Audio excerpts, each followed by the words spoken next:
You're listening to The Switch. I'm your host, Stephanie Shaw.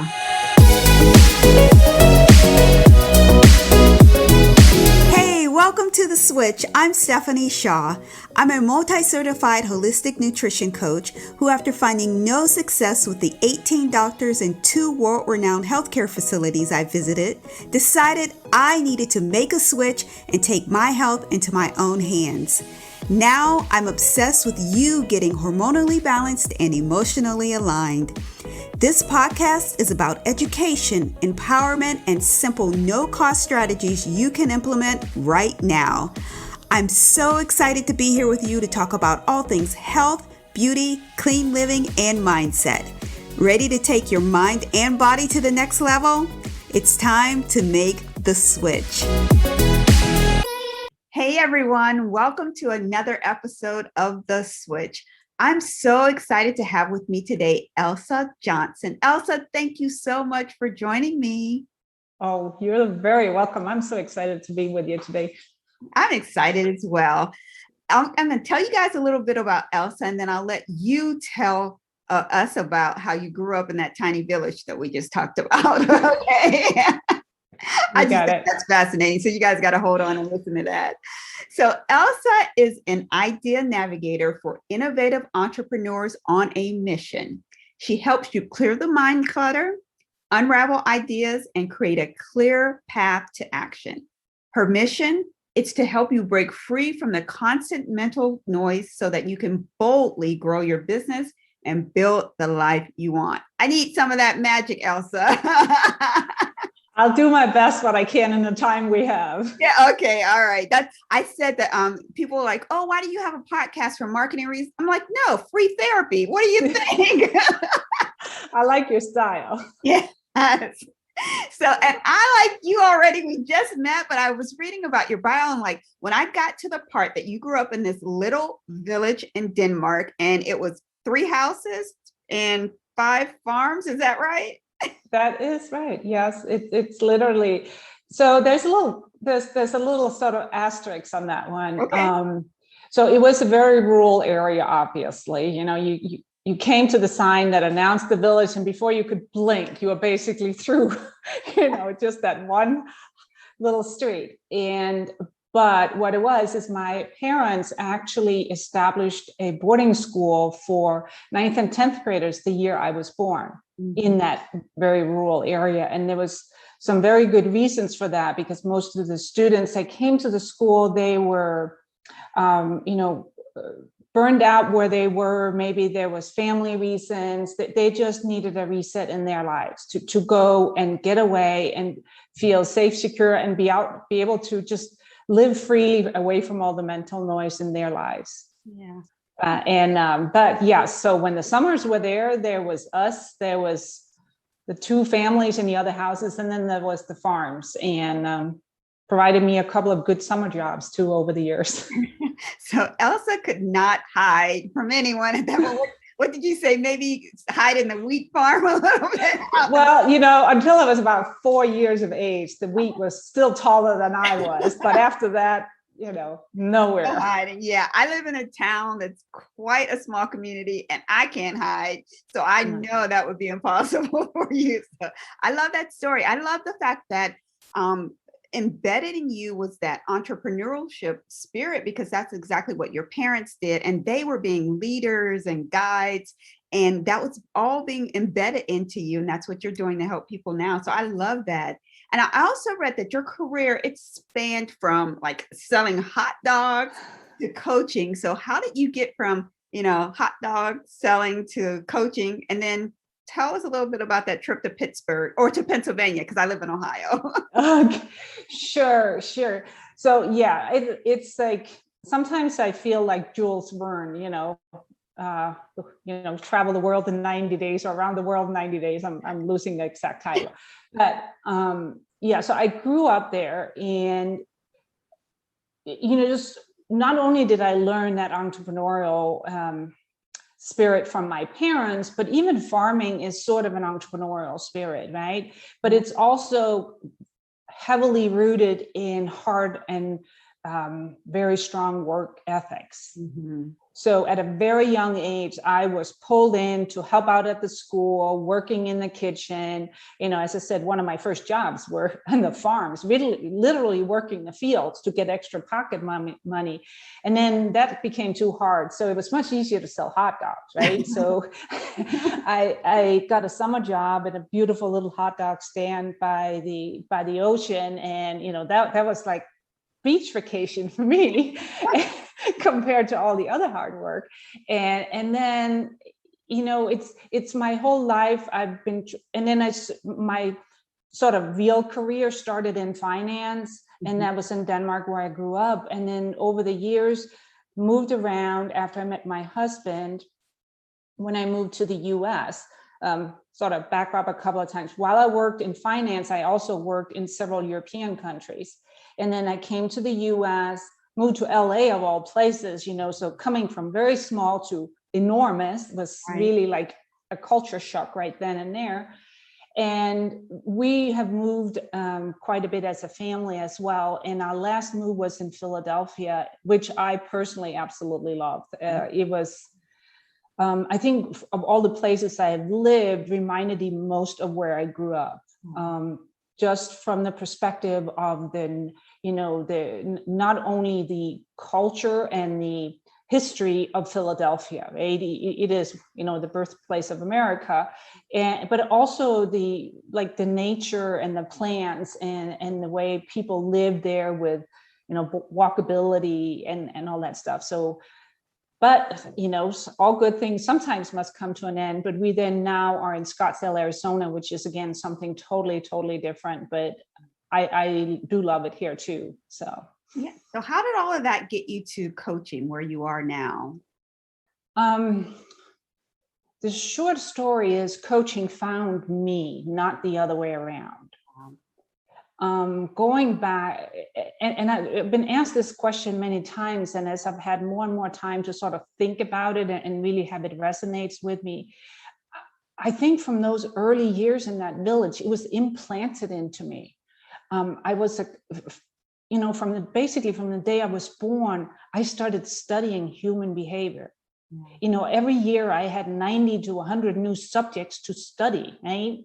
And in those formidable years, you really see how, your environment, the nurture versus nature kind of thing changes you as a human being, changes your experience in life.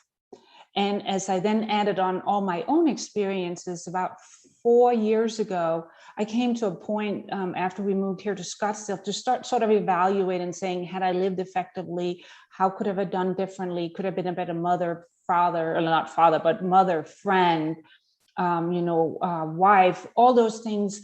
How could I maybe have lived more fulfilled in my own life, but also had a greater impact on other people?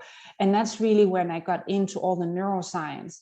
And I was like, holy cow, you can make a career out of this. and at the same time, help other people live from a place of choice. So really live their best life, the best version of what that life they choose. Yeah. Isn't that beautiful when you finally get that like aha moment, or you recognize, oh, wait, all of my life, all of my journeys have led me to this one place. And then that place becomes something or somewhere where you can help someone else. It's such a good and a refreshing and honoring feeling. Yeah. Oh, it's the best. And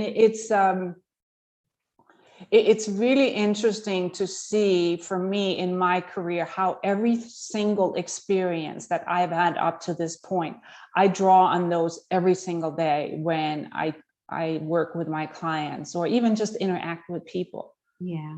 You talk a little bit about how people deserve to feel valued. And when I read that, I immediately thought, do people even know what that means? Like, am I allowing myself to feel valued? Do I understand what that means?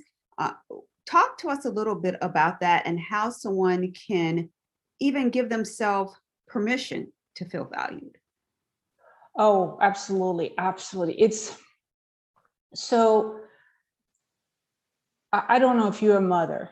Yes, 3 boys. But and a grandma. I'm a new grandma. Oh, I was excited. I'm almost there. But when you look at your children, when you had your first child, you wanted to give that child everything that child possibly could want or need in your life, right? Right. And when the second child came around, you were like, how can it even be? My love grew exponentially. It's not like I was giving up something to that first child. I was just adding on to that love. Mm-hmm. And then the third boy came around, and again, it exponentially grew. Yeah, yeah. But a lot of people experience that. And then when it comes to themselves, they're like, oh, I just don't deserve that love. Mm-hmm. I'm not worthy of that love.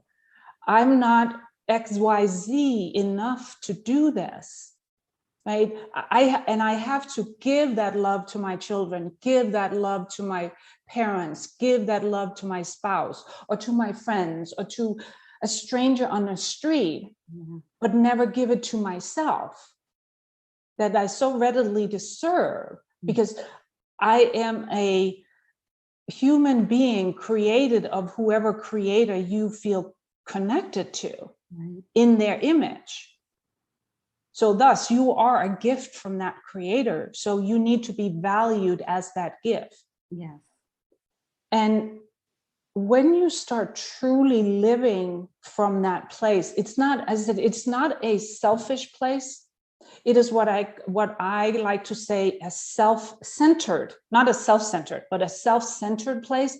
And when you come from that, you can meet people without wanting anything in return, which means you can be much more open to freely love them, freely be non-judgmental, because you don't need their acceptance. You don't need them to love you more or less, because you're already full with that. Yeah. You give them freedom to not have to give you anything for you to feel complete. I like that. And it takes a while for people to get there. It's hard for us not to assume that all of our love has to be given away, instead of us recognizing that we can't love and give love away until we learn how to love ourselves first. So yeah. Yeah, it's and a lot of people say to me, why do you think it's so important for a business, for an entrepreneur, because I work a lot with entrepreneurs. Mm-hmm. I think it's really important, not especially, but in that situation too, to understand that, because if you can come and create your business also from that place that you want to add to somebody else's life, not because you want something in return, but because you want to create this impact, you create from a much deeper place, from a more connected place. Yeah, I agree with that. How do you work with clients? And for me, I'm not a business coach. I'm not a strategist. I'm not a marketing sales coach. I focus on the mindset. Okay. Does it result in telling or not telling them, but guiding to what's next and how to create that path? Mm-hmm. That's where I draw on all my own experience from running my own business and having worked for other entrepreneurs. But I always start with, what is it really that you want to create and put into the world? Yeah. And I sometimes I get in trouble when I talk to other coaches, because I say, I don't work on your limiting beliefs to start with. Mm-hmm. I work on you to create a dream and a vision that is so big that you have no choice to remove what gets in your way of getting that dream built. Ooh, I like that. That's a different twist on it. A lot of people start, like you said, with the limiting beliefs, but to think of it in that direction, I like that a lot. Yeah, and just a simple way of sort of giving you a metaphor for that is, a firefighter doesn't think, I'm afraid of heat before he runs into a house. His motivation is, I want to save the people inside of there, right? Right. I like that a lot. Yeah. Yes. So talk to me about, so even though you're starting there, you always will get, because I'm one of those, a self-professed perfectionist, and I'm not a perfect. I want to be, but I don't want to be. I'm torn. So if you got someone, that's torn and crazy like me, so what would you tell that perfectionist, or and give us some strategies or some ideas on how to get that out of our mind so we can move forward and step into our promise? So perfectionism is one of those things that has become, I almost say, an excuse for a lot of people. You know what it is? Like, you just say it because I already know it. And it is just like I talked with somebody about yesterday. I was saying people don't have trouble making decisions. They have trouble accepting the consequences of the decision. Right? Mm-hmm. Because that means that they I'm writing that down. Yeah. And it's the same thing with perfectionism. If you say something is not perfect, you don't have to deal with the consequences of you putting that out into the world. Ooh, I like that. The other thing is, I have this thing in front of me called an iPhone, right?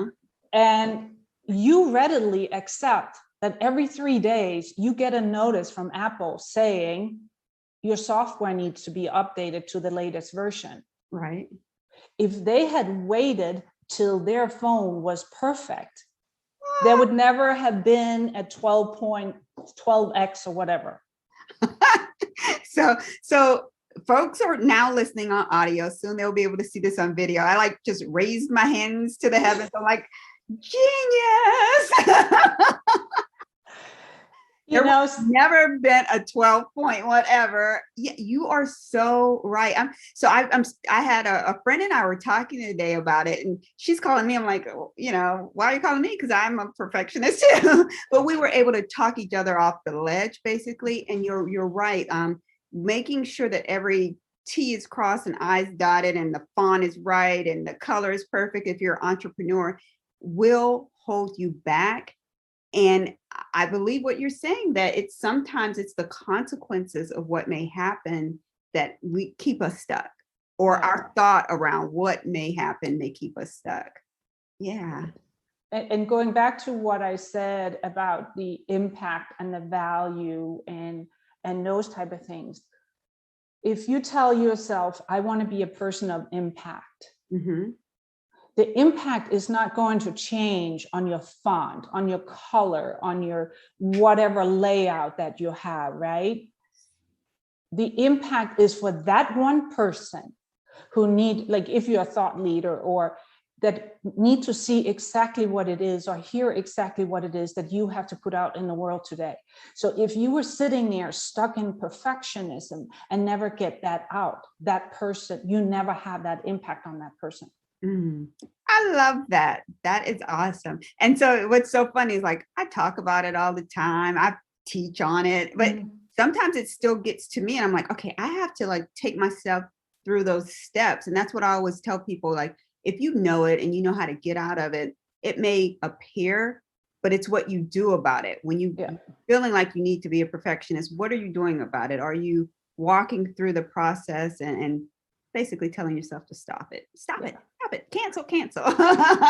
I'm not a fan of labels, but if you want a label that can be a little bit softer for yourself, I can offer you one. Okay, well, I need to be hard on myself, but offer it for the audience. You don't need to be hard on yourself. You will do it no matter what. Okay. I know that. But you are not a perfectionist, you are a perfecter. You constantly perfect what you put out.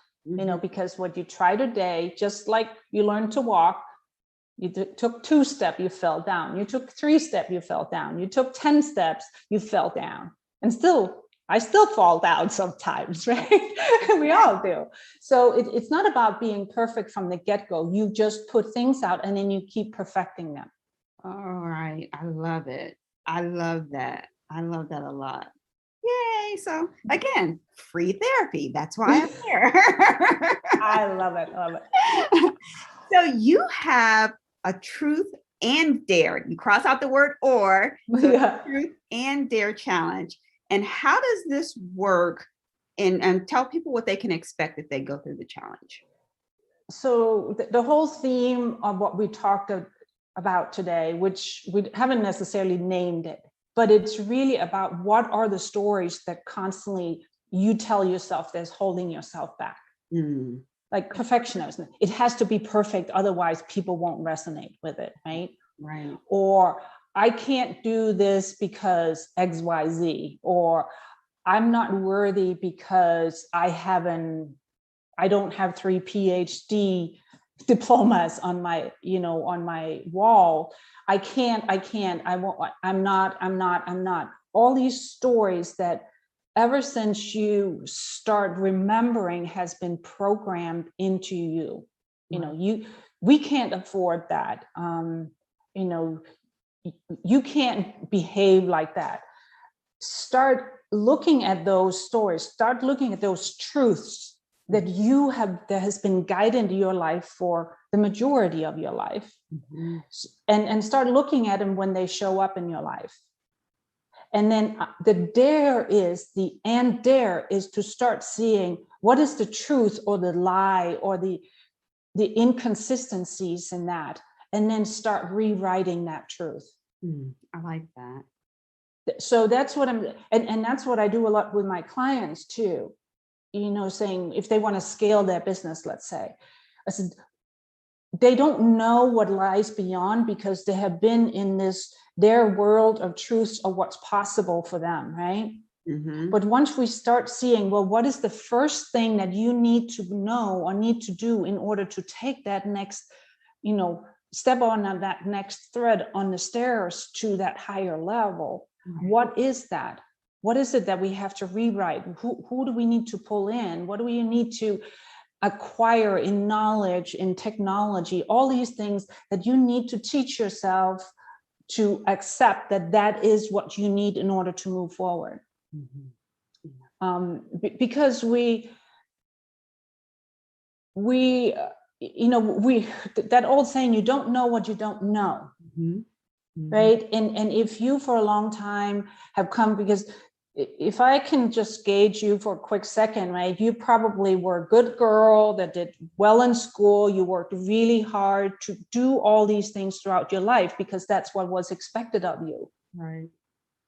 And now you're in this path of saying, oh, there is no signing up for next year's classes to get the next degree.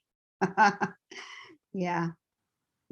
I have to figure out what those classes are. And that's what's holding a lot of us back, because we only know all the things that we have learned until now. So that's what I'm trying to challenge people to. The download that I have is simply for you to start acknowledging and become aware of those thoughts and then start rewriting them. Because in coaching, and I'm sure you've heard it from people we have on here, just in general, they all talk about this onion, right? That you want to peel away the layers of the onion. I like to think of that differently. If you haven't figured it out, I try to tweak things up, but maybe it's from my farm days, right? I like to think of it as a maze. Okay. Because in life, you go down you pick one path, right? And then you say, oh crap, that didn't work out. I ran into a hard stop. And then you say, oh, what can I do now? And then, yeah, maybe you have to backtrack a little bit and find that fork in the road and say, okay, let's see what that other fork leads us to. Right. But you still take away that experience and that knowledge and that learning you had from that one fork. It's not like you rip it off like a layer on your onion and never see it again. It stays with you throughout your entire life.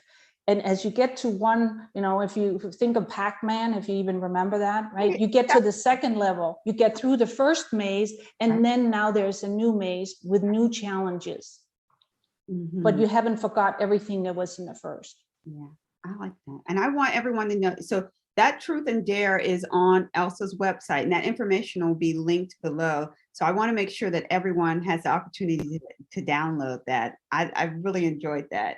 You also talk about personal leadership. Why is that such a focus for you? Because you can't tell anybody else what to do. Yeah. we are all individuals. And to give credit to my late father, is he always said responsibility, freedom requires great responsibility. Mm-hmm. And it was one of the things that he instilled in these young people that he was entrusted with every year, to teach them that the world will react however the world reacts. Right. But it's your responsibility to again, define your truth and your North Star, what guides you in your life, and act from that place of internal leadership. So you at any given moment can feel proud of yourself, value yourself, and have respect for yourself. Mm-hmm. I like that a lot. Oh, that's beautiful. I had so much fun today. I have like 3 more questions for you. I'm going to take it back to the personal side a little bit. So Sure. I saw that you like to mountain bike and that you like to hike. So tell me, where have you hiked before? Since you have all these world travels, I bet you've been to some cool places. Well, I've hiked a lot of different places. I've hiked the Great Wall of China. I've hiked in Australia, and I have beautiful, beautiful hiking here in the Sonoran Desert where I live. Mm-hmm. Mountain biking, coming from Denmark, I was almost born on a bike. So I've always loved biking, and mountain biking is just a different way of connecting my love for nature with, the beautiful way of, covering a great area at the same time. So yeah, that's why it's just a good way to get out, connect with nature. I think we all need that. Yeah. I love the fact that you have so many different perspectives that you can come from. If you're working with a client, you can relate to them because of your sense of world knowledge. You've traveled, you do different activities. It feels like there's a lot of different ways that you can connect with your client beyond the work. And then that always helps people relax and helps people trust and understand and know that you've had these experiences and you can bring those experiences back to them. So I really appreciate that. That's beautiful. Yeah. So we have 2 more questions. I ask everyone to give a takeaway, something that someone can implement right away and it's easy to do, no cost. And then I ask everyone, what is your switch? What is the one thing that made you the woman that you are today?